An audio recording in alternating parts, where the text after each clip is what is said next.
Hello everyone, this is Janice Carter, your Atlanta real estate agent, bringing you another property tour.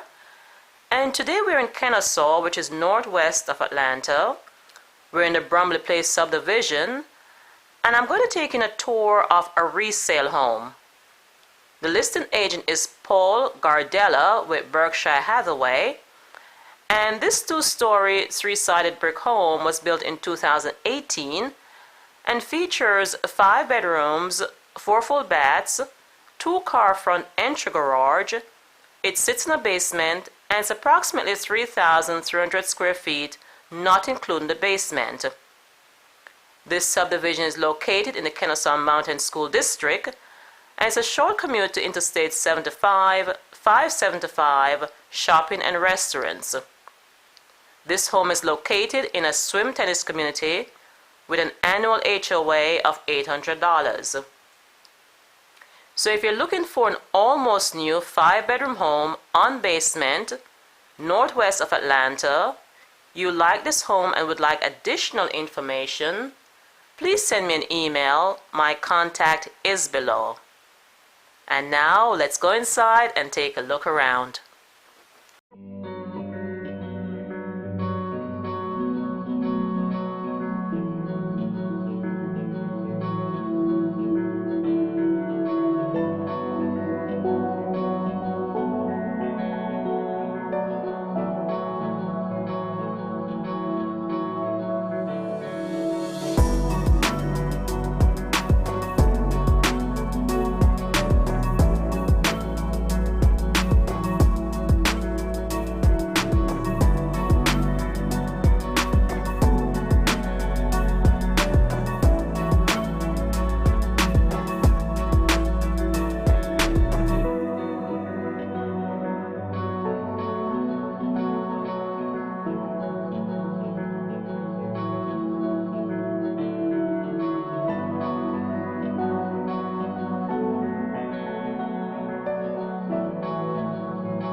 For more information about this home or any home for sale in Atlanta, Georgia, give me a call or send me an email. My contact is below. And if you're new to this channel and you'd like to see more Atlanta property tours, take a second now to like, share, and subscribe to this channel. That would be appreciated. This is Janice Carter, your Atlanta real estate agent. Thank you for watching. I'll see you on our next property tour.